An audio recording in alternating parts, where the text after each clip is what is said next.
Hey, unusual corpse. Can I do that still? X with the unusual. Here with my sister. She's here for. It's gonna be a great video. That's a good intro, right? Yeah, I guess. I don't know. Alright, so we're gonna talk about something. This goes back to the early days of my channel. So I was into this from the day this whole thing started. I have a really old video nobody can view of me like talking about this game. Are you familiar with Five Nights at Freddy's? Okay, we're gonna run you through it. This is the entire lore explained.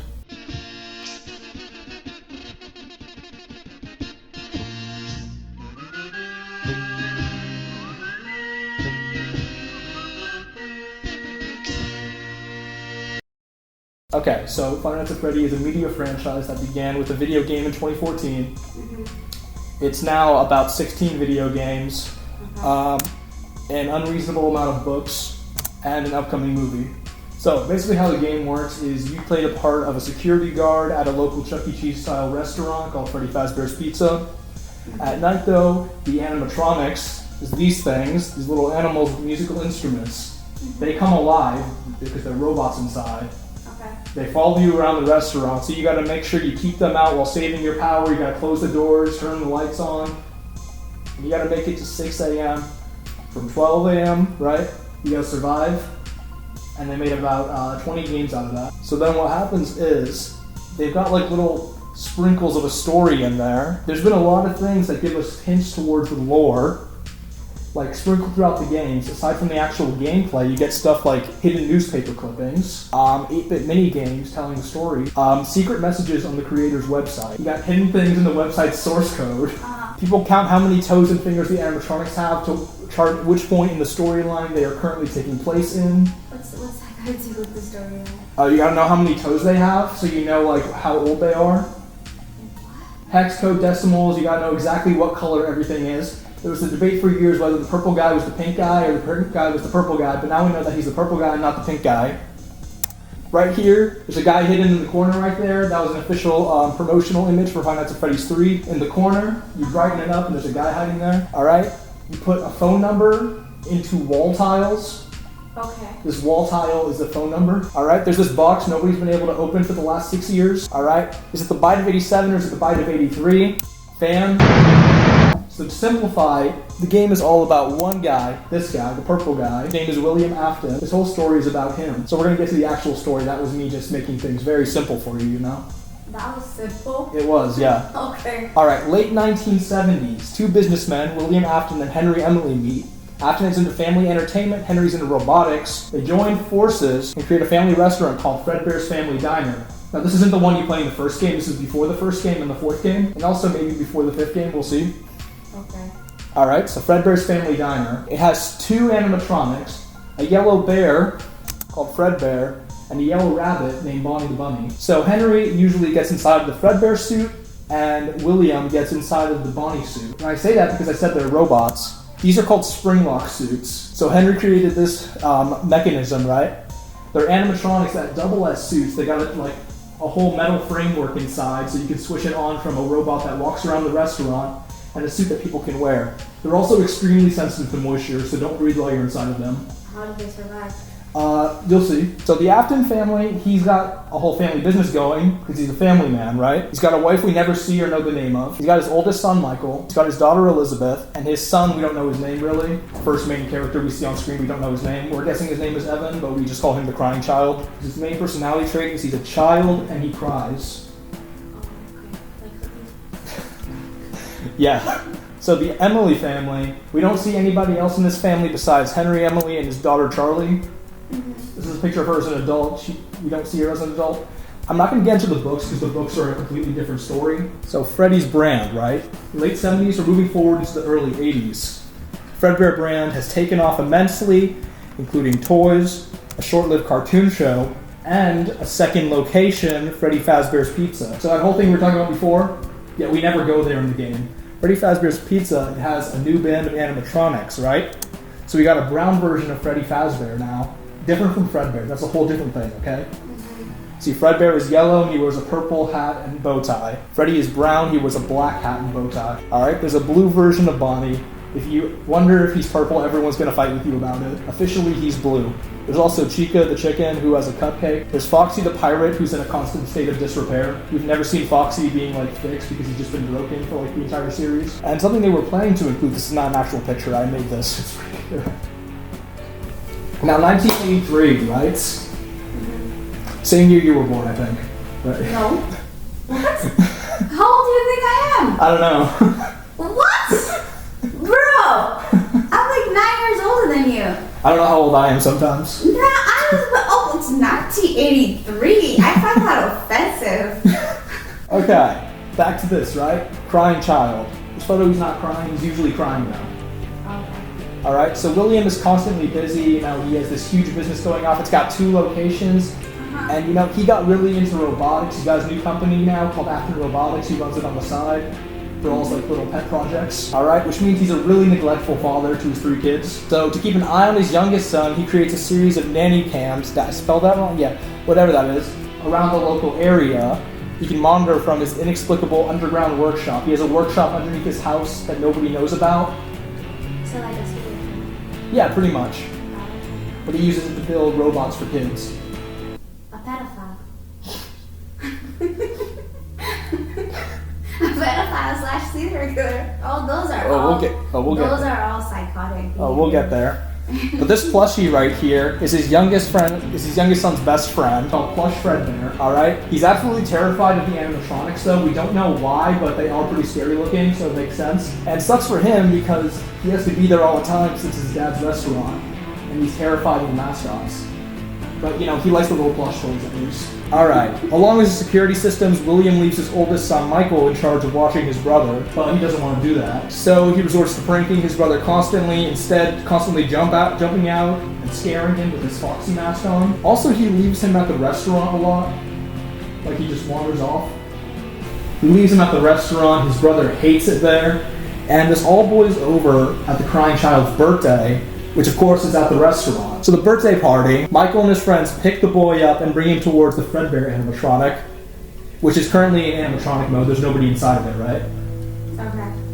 And he's saying like, oh, he wants to give you a kiss, and then he puts the kid's head inside the giant bear's mouth. And remember how the robots are sensitive to moisture, and this kid is screaming and crying?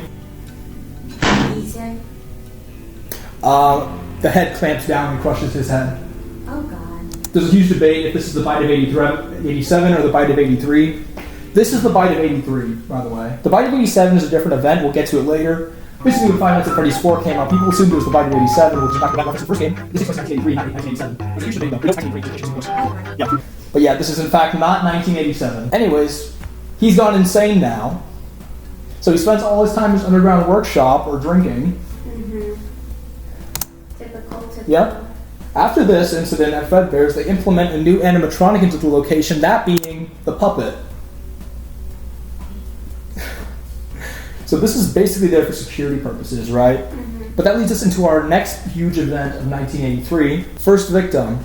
So Afton also blames Henry for the incident because it was his design that caused it, right? Afton pulls up to the front and sees that Henry's daughter Charlie was locked outside by some bullies. And his first can't talk now, I'm sweating too much from this light in front of me. You are? It's not even that hot in here. I'm wearing a suit. Why are you wearing a suit? Professional. So anyways, Afton murders Charlie and leaves her body in the alleyway behind the building. So after Charlie dies, the first person to find her is the puppet. Her soul ends up taking residence inside of it, so Charlie is now the puppet. Charlie died? Yeah, Charlie died, the daughter. How'd she die again? We were just there. Because Afton pulled up outside in his purple car, because he's the purple guy, and he kills her. Her body's discovered, and so, both of the owner's children end up dying at their restaurant. They shut it down. And they move all their attention towards the second location. Okay, so the first one is haunted now? No, the first one's just been shut down. They moved the puppet into the new location. And the spring lock suits have been permanently dismantled. So we never see Fredbear again, but the spring bodysuit is just left in the back because, William loves it too much. 1985, right. Second location has been doing pretty good recently. It's been 2 years since Fazbear's closed down. William and Henry's relationship is kind of weak now since Henry suspects William killed his daughter but has no proof towards it. It's just the fact that, he's aware that William is pretty crazy. Wait, what are you doing with this? You need to be taking notes on this. Hold up. You're just pretending to take notes. You're not going to be... feel like I'm in school. Do I take notes like imaginary notes? Yeah, pretend you have a pen. I don't have a pen. Yeah. Okay. But, Henry isn't running things as hands-on as he was originally now because his only child died and he's, grief-stricken. But unlike William, he doesn't start killing kids. He just kind of disappears. Okay. Anyways, William's the only one who repairs the animatronics. His mentality is slowly breaking more and more. Leads us to the 5 missing kids. There's only 2 missing. No, there's 5 more. Like, you didn't do anything to the 5 more. Oh no, it's happening right now. William goes on a killing spree in the restaurant. I told you. Yeah, he dresses up as the Springlock Bonnie suit, right? His yellow Bonnie suit. And then he lures the kids into the back rooms. And then he needs somewhere to hide all the bodies, right? Mm-hmm. He can't leave the restaurant. So he decides he's going to put a little compartment in the chest of the animatronics and put the kids inside of the animal robots. Okay. So yeah, he just leaves the corpses inside for about Disgusting. Yep. Freddy's closes down, obviously, because 5 kids went missing in the restaurant, nobody can find them, and they think the owner did it. Yeah, so he's arrested under suspicions of it. He's released because there wasn't any substantial evidence against him. So yeah, mainly being that the bodies were never found, and because of bad press surrounding it, Freddy's closes down with all the animatronics left inside. Evidence, even though it's reported that they smelled something weird coming from the animatronics, and there was stuff oozing out of them, but nobody thought to check inside of them. Yeah, because they're stupid. Yeah, that's a kind of a key point in this, is that all law enforcement in this world has no idea what they're doing because it was the 80s. Oh, you mean the real world? Yeah, exactly. Yeah. Alright guys, slight switch up halfway through the video. This camera's not going to work anymore. I probably should have gotten rid of it a long time ago, but yeah, we're only going to hear her voice now. But be assured, she is taking notes actively. Just, if she makes a spooked face or something, we're not going to be able to see it. Uh-huh. You don't need to see it. Because, it's not that gorgeous, so... No, it's a bad reaction. Sorry. Alright, 1987. It's been 2 years since the 5 kids went missing at Freddy's, and you know what that means? We're reopening it, of course. Why? Because we need to make more money. So we got all new animatronics at the new, improved, somewhat, Freddy Fazbear's Pizza. That's even scarier than the scary versions. I swear to God, that's my worst nightmare. Seeing those stupid animals like that all happy. Oh yeah, you're gonna hate the toy animatronics. We got new characters like Toy Freddy. We got Toy Bonnie. We got Toy Cheek. We got Mangle. Which, let me tell you about Mangle. Nobody gets it. They were let's make Foxy look more friendly. But I guess they didn't design her well enough because kids were taking a hand popping out of his skull. Basically, kids take it apart and then put it back together, and then nobody repairs it. And now they just call it the Mangle and leave it in the corner. Kids to come play with this mess of robotic parts and teeth. And then the scariest one, Balloon Boy. He's scary because nobody knows what he is or why he's there. It's a face full of robot animals, and you have this little fat boy with a balloon. Oh my goodness, it's looking right into my soul. Yeah, nobody likes the Balloon Boy. So William Afton finds out Freddy's is reopening without him, and he's mad, right? Mm-hmm. So he starts working there as a day shift guard. Nobody recognizes him, but in the back rooms he finds his old Spring Bonnie costume, and can you guess what he does? He kills 5 more kids. Mm-hmm. He hides them in the new animatronics to ruin Henry's business. Also, while he was there, he noticed something strange moving around, which is the withered animatronics. It's been 2 years, and the original ones fell into kind of disrepair, Bonnie lost his face and his arm. So yeah, they're just kind of there, and also Golden Freddy's there too. That's the second game, actually. The second game is before the first game, the fourth game is before the first game, the third game is after the first game, the fifth game is after the first game and before the first game. The sixth game is after all the games. The seventh game, we're not actually sure about it. Actually, is the seventh game Ultimate Custom Night? The second location closes down a week in. And the toy animatronics are scrapped forever. We're not sure if they ever found those kids inside, though. Following the closing of the new location, William is on a new business venture. During his second murder spree, William discovered something called Remnant. So Remnant is how the souls of the children latch onto the animatronics. It's basically a soul matter that clings onto inanimate objects such as metal. Okay. So he basically discovered the key to life itself. So he becomes obsessed with this and sets out to collect enough to somehow bring his son back to life. And that's where he opens up his newest business, Circus Baby's Pizza World. Great. Just love pizza. Yeah. Since he's regained his ownership, partially this serves as a sister location, reusing a few of the characters. Oh, you don't get that. It's because the 5th game's called Five Nights at Freddy's sister location. It's got Funtime Foxy. When he goes on a killing spree, where does he get the money to open his business? Oh, because his business partner stepped out. But I still don't get it. If the shops close every 2 years, where do they get their money from? It's Utah in the 80s. They give money to any white guy who walks in. Got Ballora. And finally, the new mascot of the place, Circus Baby, who is modeled after his daughter Elizabeth. Remember he has a daughter? Yeah. The Funtime animatronics are the most advanced robotics of their time. They got like extremely fluid motions and inner workings. Like, look at all this stuff going on. Also, their faces open up. There's no reason for their faces to open up, they just do. Also, their stomachs can open up and deploy a claw to grab children and immediately crush them inside. So these are literally child-killing robots. They're not robots that were used by a child killer. They are robots designed to kill children. Anyways, this is to collect some more remnants. They're taken to the scooping room to have their endoskeletons removed and the remnant retrieved. So his plan is to open up a restaurant where people come in and then just leave without their children and hope it can go on long enough and he can rebirth his child through the collection of dead children. His plans never make a lot of sense, but this one never really comes to fruition because of Elizabeth Afton, his daughter, right? While he's doing this, he's taking care of his daughter because somehow he got custody. Yeah, she really wants to play with Circus Baby because, he designed it after her, and she's like, oh my gosh, she's so pretty and shiny, let me play with her. He's like, no, that thing kills children, but he doesn't tell her that because, the big debut, right? He's hosting a private party for the opening of Circus Baby's Pizza World, and Elizabeth is offered an ice cream cone by Baby, and yeah, so that's 2 children down. Anyway, Circus Baby shuts down before it even opens. Yeah, so the restaurant shuts down before it opens, with the death of Elizabeth being covered up and the closing being blamed on a gas leak. But you know what that means now that it's shut down. We get to open up Circus Baby's Entertainment and Rentals. This guy is the worst businessman I've ever heard. Yeah.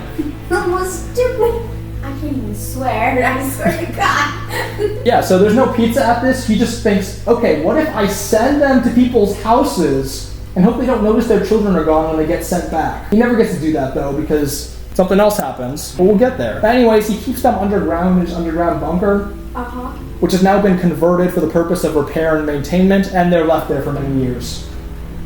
He doesn't know how to retrieve his daughter's soul from the robot because he doesn't actually know what's in there. But, Baby's eyes changed from blue to green after she ate Elizabeth, so Elizabeth's body now possesses Baby. So the only thing that happens to them is performing constantly for nobody, and being scooped, which is, getting their endoskeletons pulled out, which results in the creation of this guy, Ennard. So Ennard is a compiled mass of bits and pieces from every animatronic in the bunker that took on a life of its own due to buildup of remnant residue and the scooping machine and magic or something, we're not sure. Ennard has the ability to mimic all the animatronics' abilities and voices, and it only wants a body of its own to walk around amongst mankind, kind of like a twisted Pinocchio. Of course it has dreams. Yep. And ambitions. 1993, so it's been 4 years since the last location closed. So that means it's time for the grand reopening of Freddy Fazbear's. I won't be surprised. I'm not. Yeah, it's great, man. Help is wanted, so they're doing it with just 5 this time. Freddy, Bonnie, the other ones. So it reopens with these guys, and you know what the only issue is? Is that nobody comes because the restaurant is famous for kids dying there. Anyways, we get Mike Schmidt. Why is he the guy from Hunger Games? Oh, because he's playing him in the movie. Oh, okay. This is the only picture we have that we could use for him. And it's the last we see of the original animatronics because they get destroyed, because later in 1993, Afton decides to return to the original Fazbear location to take apart all the animatronics so we can collect some remnant, right? Basically, the animatronics can't detect the employee safe room. So he hides inside of it, the puppet brings them close, and he pops out and attacks them. Little does he know the puppet is actually bringing them over to intentionally free them because of what happens. Ghosts. They were already ghosts, but now they're free-roaming ghosts. The ghosts of the 5 kids, led by Cassidy, confront him. Terrified, he decides to climb inside of his spring Bonnie suit in order to scare them all off, potentially. But remember how they're sensitive to moisture and the building is in extreme disrepair with rain leaking through the ceiling? He did. Yeah, so the entire thing clamps down on his body and immediately kills him. He deserved it. Yep. Anyways, now we move on to his son. Remember him? Two dead ones, one living one. Okay. So Michael's an adult now with, he lives in a constant state of regret and paranoia, right? He's from the most broken family in history. And he has a psychotic dad. Yeah, at some point, his father leaves him a note to send him down into the bunker to dismantle the animatronics at Circus Babies. He gets down there and learns that his sister is trapped inside the baby and tries to get her out. Everything would have gone fine if it wasn't for Ennard getting into things. The scooping room, Michael goes into there by accident because Ennard leads him inside with pretending to be his sister with that voice stuff. That's where they're extracted for Remnant, where Ennard was created, and Michael gets scooped. Except when you scoop a person instead of a robot, it results in all of his intestines being ripped out of his body. The robots? Say again? Michael's. Whose intestines are getting ripped out? Oh, Michael. Oh my gosh, okay. Yeah, so then Ennard just slides in and pilots him like a human skin suit. Oh, okay. Yeah, so Ennard Michael goes about their life just chilling, but week after week, the effects of being a walking corpse with a robot inside takes its course. And he turns into a literal purple guy, just like his dad, even though his dad wasn't a literal purple guy. He was just for narrative purposes, he was a purple guy. He wore a purple suit. But yeah, now he looks just like his dad. Ennard kind of realized, hey, this place sucks. So Michael throws up the skeleton inside of his body and dies. Mm-hmm. But because of all that remnant in his body, he comes back to life and is now a walking corpse. So yeah, we're a bit confused on this part, but I'll run you through it. So there's a theory that Mike Schmidt and First Smith were both Michael Afton, from the previous two games. So the reasoning is they both were fired for the same reason, 4 years later, which are Taylor Franchise and so it's fired